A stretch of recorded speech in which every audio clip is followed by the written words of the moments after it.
Sebastian opens his banking app and sees more cash than he has ever had. For one quiet second, he feels safe. Then a question appears that nobody taught him to answer. Is this money protecting his life or quietly shrinking it?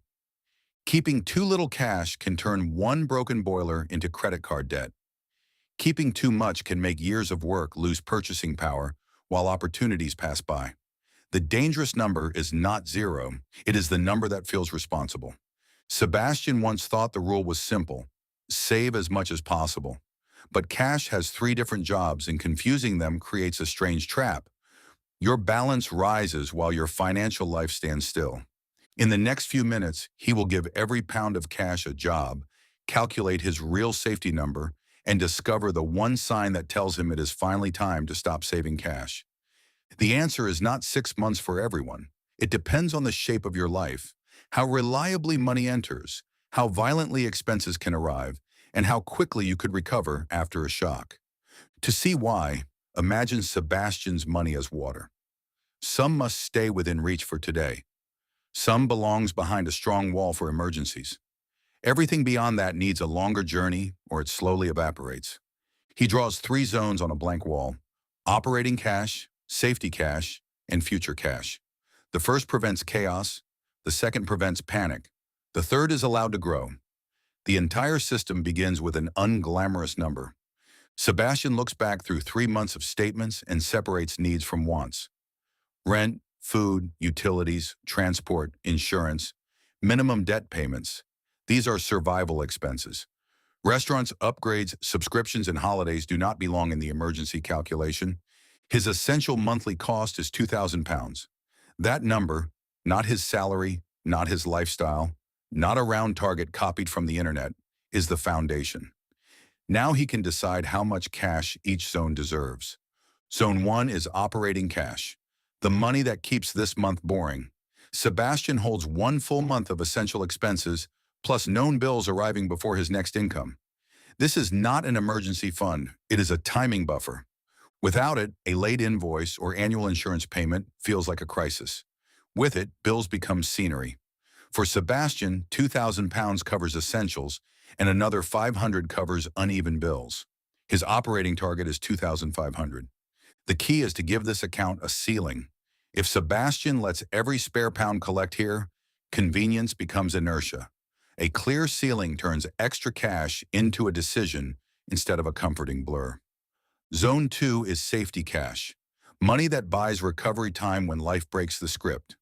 Job loss, urgent travel, a major repair, illness, or a family emergency belong here. A sale, a holiday, and a new phone do not. How many months should Sebastian hold? Start with a stability score. Ask 4 questions. Is income predictable? Is there one income or several? Are essential costs flexible?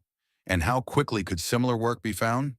A salaried worker in a stable field with 2 household incomes and low fixed costs may be comfortable near 3 months.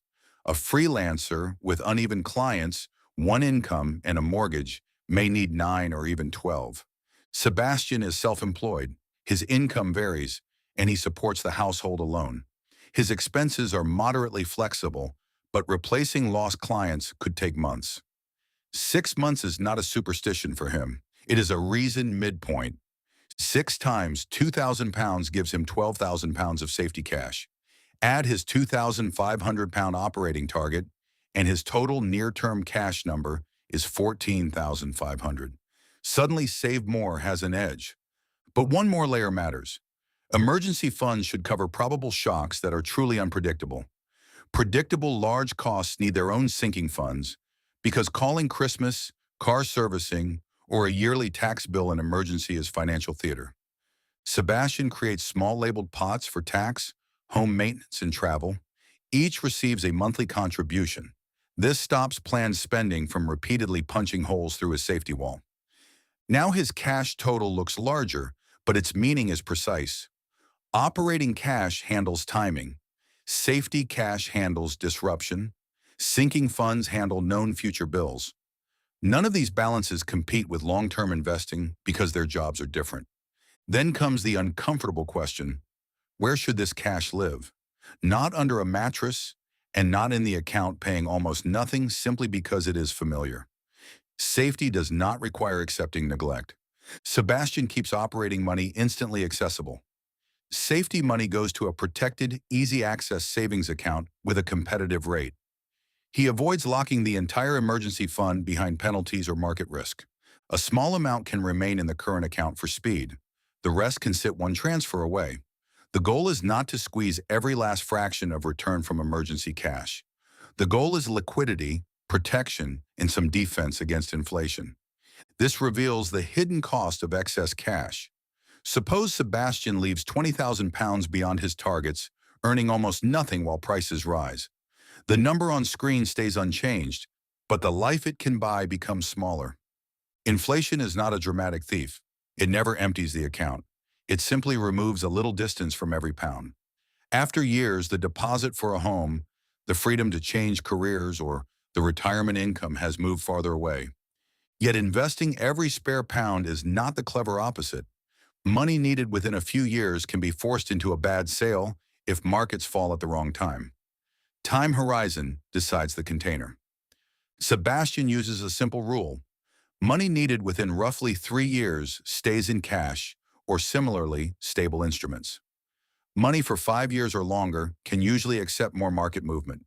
The gray area between them requires judgment. Imagine he wants a home deposit in 18 months. That money has a deadline, so it remains protected. Retirement money needed in 30 years has time to recover from falls, so leaving it all in cash creates a different kind of risk. This is the central twist. Cash is not safe or unsafe by itself. It is safe for short deadlines and unsafe for distant ambitions. The same £10,000 can be perfectly placed or disastrously idle depending on its job. Zone 3 is future cash, but it should not remain cash for long. Once Sebastian's operating, safety, and sinking fund targets are full, new surplus receives a destination, investing, a defined near-term goal, or deliberate spending. He chooses an automatic monthly transfer the day after income arrives. Automation matters because an uncapped current account continually whispers, maybe keep a little more. A system makes the decision before fear enters the room. What if Sebastian has expensive debt? Then the order changes. He keeps a starter emergency buffer to prevent new borrowing, captures any valuable employer match available to him, and attacks high-interest debt before building a luxurious cash mountain. Paying 20% interest while cash earns a modest savings rate is like filling a bucket with a hole in the bottom. The exact priority depends on terms and personal risk, but the mathematics should never be hidden by a large balance. What if his income suddenly becomes less stable? The system moves. When Sebastian leaves salaried work for freelancing, he raises his safety target before making the jump. Cash becomes Runway, a tool that lets him choose, negotiate, and wait. Runway is measured in months, not pride. Divide available safety cash by essential monthly expenses. 12,000 divided by 2,000 equals 6 months. Every permanent increase in essential spending shortens that runway. That is why lifestyle creep changes more than the monthly budget. A larger car payment or home does not only cost money today, it raises the amount of cash required to feel secure and delays the moment surplus can begin compounding. Sebastian tests the opposite move. By reducing essentials from 2,000 to 1,800 pounds, the same 12,000 pound reserve now lasts nearly 7 months. Cutting a fixed cost can create more freedom than adding the same amount to savings once.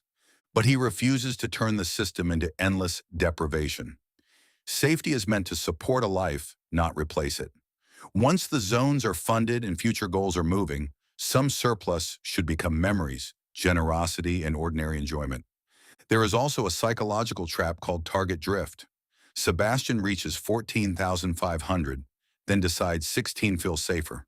At 16, 20 looks cleaner. Fear keeps moving the finish line because it has no written rule. He defeats target drift with a one-page cash policy, essential monthly expenses, operating ceiling, safety months, sinking funds, account locations, and the date of the next review. He revisits it twice a year or after a major life change. The review is important because the right cash number is alive. A baby, mortgage, health issue, new business, or second household income can change it. A market headline or a nervous Tuesday usually should not. Now consider a sudden market fall. Sebastian's investments drop, but his safety cash remains untouched and accessible. Because he does not need to sell, the emergency fund protects more than emergencies. It protects his long-term plan from panic. That is the overlooked return on cash, optionality. A reserve can buy time to find better work, leave a harmful situation, help family, repair something properly, or ignore a market crash. Not every return appears as interest, but optionality has a maximum useful dose. Beyond the written target, each extra pound buys less additional peace while sacrificing more future growth. The first month of reserves changes everything. The 15th may barely change a decision.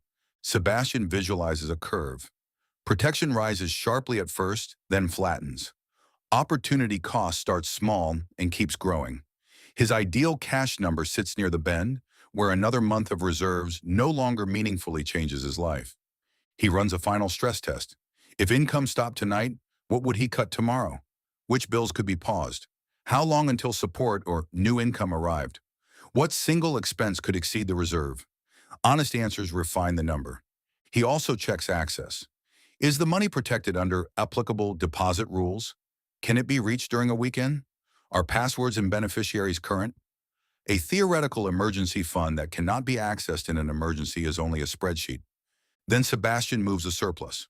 Not all at once because someone online sounded confident, but according to his horizon, debt, risk tolerance, and diversified plan. The cash has finished its job. Now the future gets a turn. His banking app shows a smaller everyday balance. Strangely, he feels safer than before.